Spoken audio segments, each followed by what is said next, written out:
Hi, I'm Tina Quizon, and thank you for joining me here again today on Pathways to Paradise.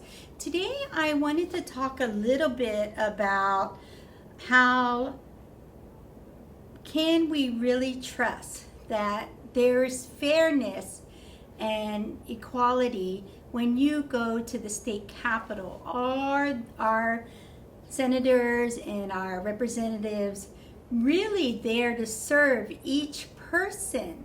You know, throughout the last couple of years, there was a lot going on against same-sex marriage. And I wanted to bring up some things that I think are really important. A lot of our leaders at the Capitol were really against same-sex marriage and pushing an agenda of traditional marriage. And yet what we uncovered, I believe, needs to be discussed. You know, what are we really getting from our state representatives and our senators? Who are they really out there for? Are they out there for the people, or are they out there to push agendas that really create more hate and discrimination? And I wanted to talk about Sam Slom. He was against same-sex marriage. He claims that he believes in traditional marriage. And yet we've uncovered quite a lot of documents that, it just doesn't match what he claims his values are. And in particular, I wanted to reference a document that was filed in the First Circuit Court on July 2nd, 2015. And this document is in the Circuit Court, State of Hawaii, and it's Malia Zimmerman, plaintiff versus Sam Slom. And I wanted to share with you about this complaint. While Mr. Slom claims he's all for traditional marriage, what we found is he's found many ways to have a lot of different, what is alleged, girlfriends and relationships with younger women. And in particular, on this complaint, plaintiff Malia Zimmerman asserts her complaint. And I mean, there is nothing wrong with people, an older person and a younger person. But I just think as we read this document, it's going to be quite revealing. Here's someone that is always poking his nose, as I would like to say, in someone else's bedroom, worried about who they're marrying, who they love. I believe that is private and someone's individual choice. I myself have a sister and brother who are both gay, and I love them just as much as my other brothers and sisters. And I believe that that's a choice of an individual, and that we shouldn't, try to create agendas that really discriminate against others. And so in this document that Malia Zimmerman filed, her complaint is breach of contract, constructive trust, equitable title partition against defendant Samuel Slom, and alleges and avers as follow. Plaintiff is a resident of the city and county of Honolulu, state of Hawaii. Defendant is a resident of the city and county of Honolulu, state of Hawaii. Defendant and plaintiff had a 14-year relationship. So line 3, plaintiff and defendant had a 14-year relationship. At the time they met, plaintiff was 30 years of age and the defendant was 56 years of age. Plaintiff, who is Malia Zimmerman, was divorced and had sole custody of her child. Defendant was estranged from his spouse and shared custody of his 2 children. So at the time they met, Mr. Slom was still married and had custody of his 2 children. So following the defendant's divorce in 02, defendant offered to be in an exclusive relationship with the plaintiff, Malia Zimmerman, and to live with her for the rest of their lives.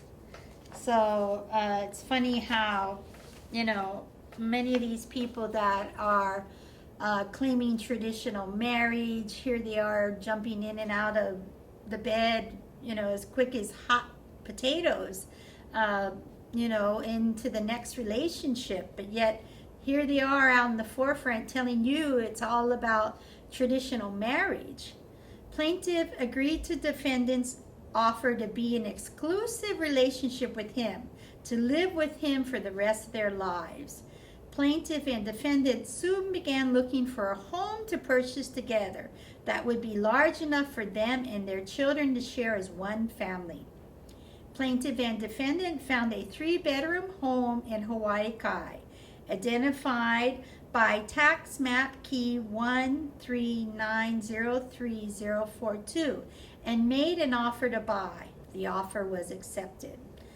Defendant told plaintiff that her name should not be on the deed because of her poor credit from her divorce could adversely affect the mortgage application. So Mr. Slom tricks Malia, this is just my opinion, into not having her name on the deed.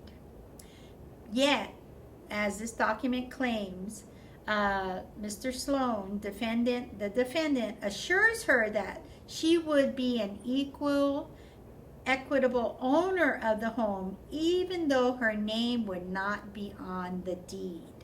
The property was closed in escrow, and the plaintiff and the defendant moved into the subject property. Throughout the years, they lived together at the subject property from 2003 until 2013. That's a decade. 10 years. Defendant continued to assure plaintiff that she was an equal owner in the property, even though her name was not on the deed.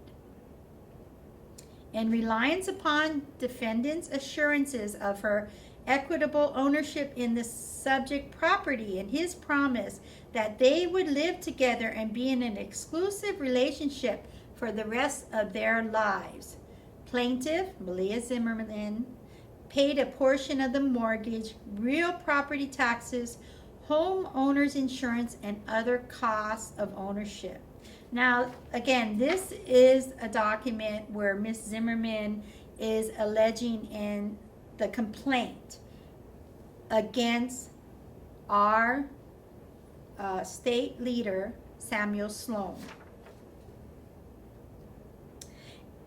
In reliance upon defendant's assurances of her equitable ownership in the subject property, his promise that they would live together and be in an exclusive relationship for the rest of their lives, like I said, the plaintiff paid a portion of the mortgage, real property taxes, homeowner insurance, and cost of ownership. In reliance upon defendant's assurance of plaintiff's equitable ownership in the subject property, plaintiff's sister and brother-in-law gave substantial sums of money to the plaintiff in order that she could remodel and improve the property.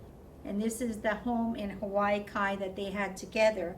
And I'll be showing you some pictures that we took of the property. Thereby enhancing. So basically her family is giving her money.